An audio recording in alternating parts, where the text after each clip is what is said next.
And I would like to invite Roman Michalko. Romane, máte slovo.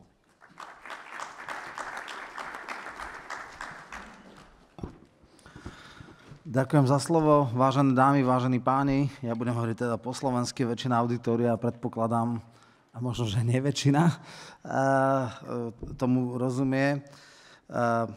Ja budem troška polemický voči tomu, čo bolo povedané a troška aj tak zbúram mýty o tom, ako fungujú, alebo teda skôr nefungujú stredoeurópske zoskupenia. A okrem geopolitických kontextov mojou témou je pásca strednopríjmových krajín, zaostávanie, situácia, ktorá nastala po 35 rokov transformácie s nejakým náznakom, čo s tým.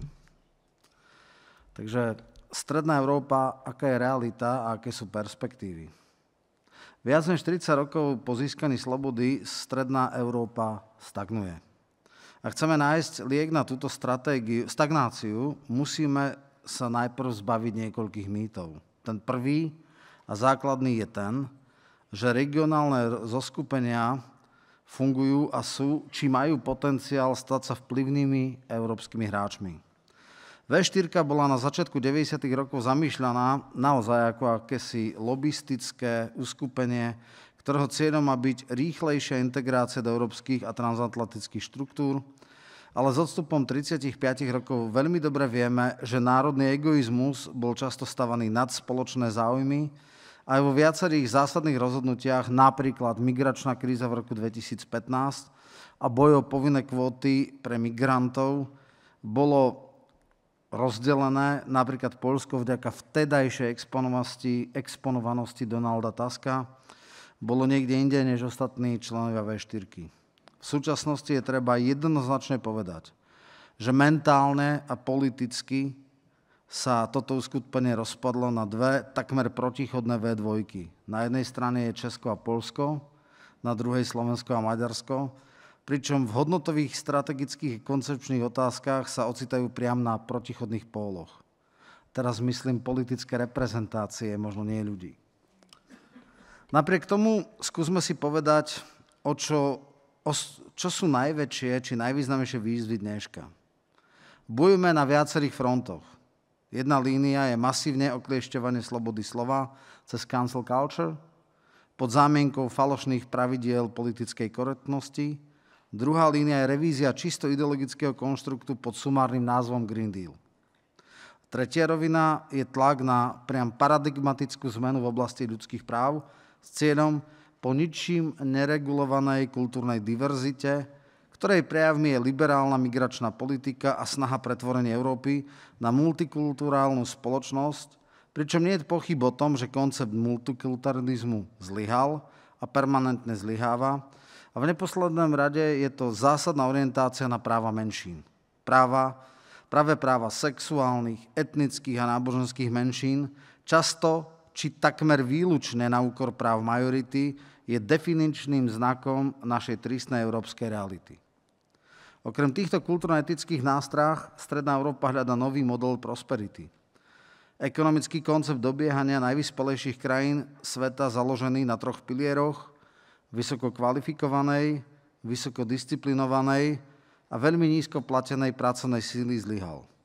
Dostali sme sa do pasce stredne príjmových krajín a aj vďaka takmer absolútnej absencii vizionárov medzi politickými elitami. Myslím, len ako terminus technicus, nemáme plán, ako z tejto pasce von. Situácia, v ktorej sa stredoeurópske krajiny vyskytli, možno poeticky nazvať, že sme krajina besná. V raných 90. rokoch generácie politikov mala viaceré hmatateľné výsledky či milníky, ktoré postupne, i keď niekedy so značným oneskorením plnila. Cieľ bol jasný. Pod spoločným názvom Späť do Európy, čo bola metafora pre zaradenie nás a našich spoločností medzi najvyšpelejšie spoločnosti, medzi ktoré medzivojnové Československo patrilo. Patrilo medzi 10 najvyspelejších krajín sveta. A áno, postupne sme sa stali členmi Rady Európy, OECD, neskôr v dvoch vlnách aj členmi NATO.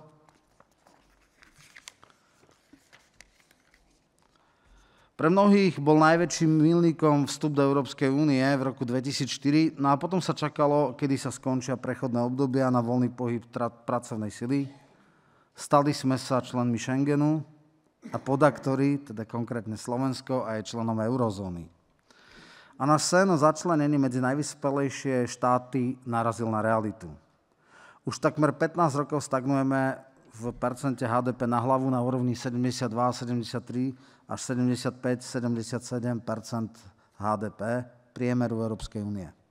Áno, Česko a Slovinsko prekročili v HDP na hlavu Portugalsko, Grécko po ťažkom pustení žilov po roku 2009-2010 a dobiehame Španielsko, alebo možno niektoré z tých dvoch krajín už sú aj na jej úrovni. Jasné, že politiky, ktorými sme sa k cieľu približovali, sa vyčerpali. Politický diskurs sploštel. Stáva sa plytkým. Zredukoval sa, či doslova zdegeneroval na politické debaty o tom, či bude výška DPH na tie či iné tovary o 3% vyššia alebo nižšia. Chýba vízia, predstava, aké politiky robiť, aby sme sa dostali z pasce, v ktorej vezíme. Pritom podobné problémy má celá V4. Zároveň chýba vízia, schopnosť premýšľať ponad štvoročný legislatívny horizont, ktorý majú jednotlivé politické garnitúry. Predovšetkým však chýba predstava, ako Strednú Európu začleniť medzi najvyspelejšie časti sveta, kam niekedy patrili. Dnes, po 35 rokov transformácie, musím len smutkom konštatovať, že nádej intelektuálov z začiatku transformácie sa nenaplnili. Teória konvergencie zlyhala. V 80. rokoch západní, predovšetkým americkí sovietológovia, písali predikcie, že okolo roku 2050 bude západný systém konvergovať s tým východným, že kapitalizmus a socializmus aj vďaka súpereniu budú postupne preberať pozitívne prvky jednotlivých politických systémov a naopak eliminovať tie zlé. Ako dnes vieme, nenastala konvergencia, ale anexia. Východný blok sa rozpadol a stal sa semiperifériou západu, ktorý naopak svojou konkurenciou, či presnejšie, stratou konkurencie, či presnejšie alternatívy, odhodil všetky zábrany a začal v oveľa väčšej miere prehlbovať svoje najhoršie vlastnosti. Už spomenutí západní intelektuáli predpokladali, alebo aspoň dúfali, že absorpcia východného systému do sveta pluralitnej demokracie a trhového hospodárstva prinesie aj nové prístupy a pohľady na kvalitu spoločenského riadenia, respektíve civilizácie. Okrem iného to bol aj akcent na garanciu sociálnych istôt či odmietnutie fetišu neustáleho rastu HDP ako ukazovateľa vyspelosti spoločnosti a ho nahradím napríklad indexom kvality života. Dnes vieme, že cesta do elitného klubu nie je automatická a na to, aby sme sa tam dostali, máme mnoho objektívnych, ale aj subjektívnych prekážok.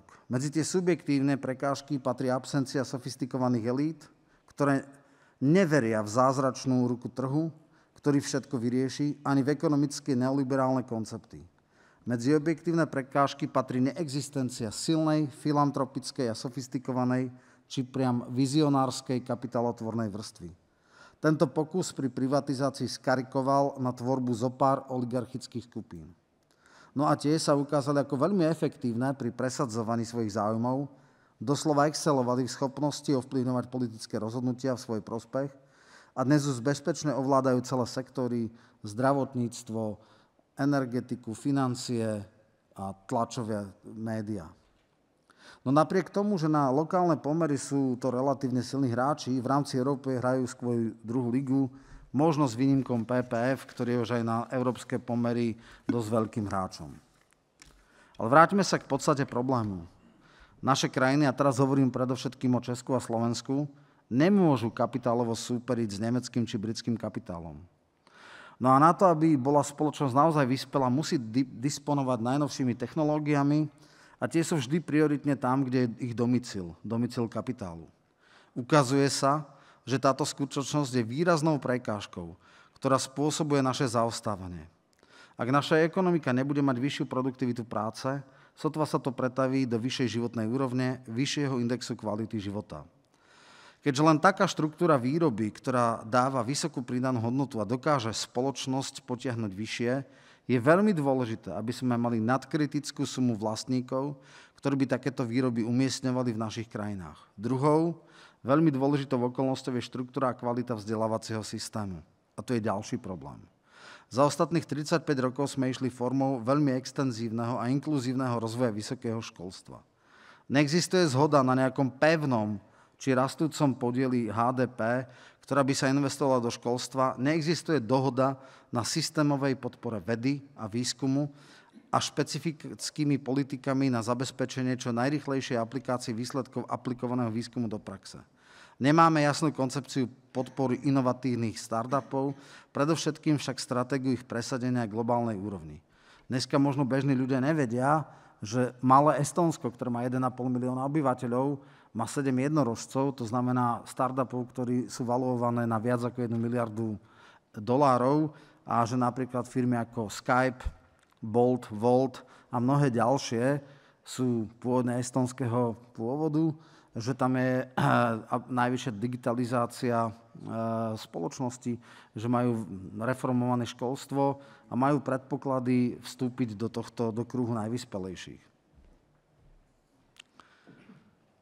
Nevytvárajú sa dostatočné podmienky pre bolestivú, ale nevyhnutú reformu vysokého školstva, ktorá by štruktúrou vzdelávania prispôsobila potrebom trhu práce. No a nemáme ani stratégiu získavania či doslova lákania talentov predovšetkým z východnej Európy. Buďme konkrétni. Skúsme sa inšpirovať štátmi, ktoré sa dokázali vyhnúť pasti strednopríjmových krajín, ako sú napríklad Fínsko či Južná Kórea. Južná Kórea v roku 1960 mala HDP na hlavu na úrovni Ghany. Vieme, kde je dnes.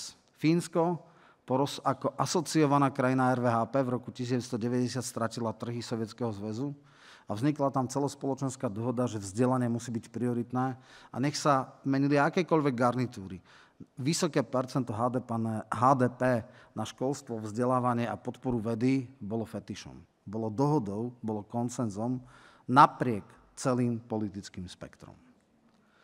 Isté, ťažko hľadať inšpirácie. Južná Kórea má úplne iný historicko-kultúrny kontext, ale Fínsko určite je zaujímavým príkladom. Vo Fínsku pochopili, že v 21. storočí nebude prosperita spoločnosti založená na priemyselnej výrobe, ale na poznatkoch a službách.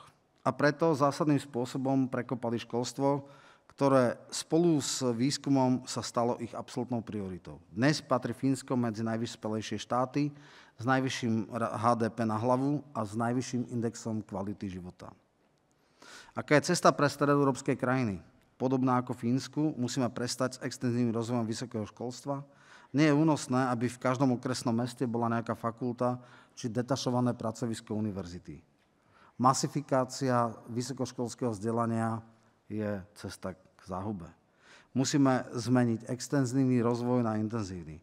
Musíme vytvoriť inštitút výskumnej univerzity, ktorá bude mať podstatne väčšie financovanie na hlavu, respektíve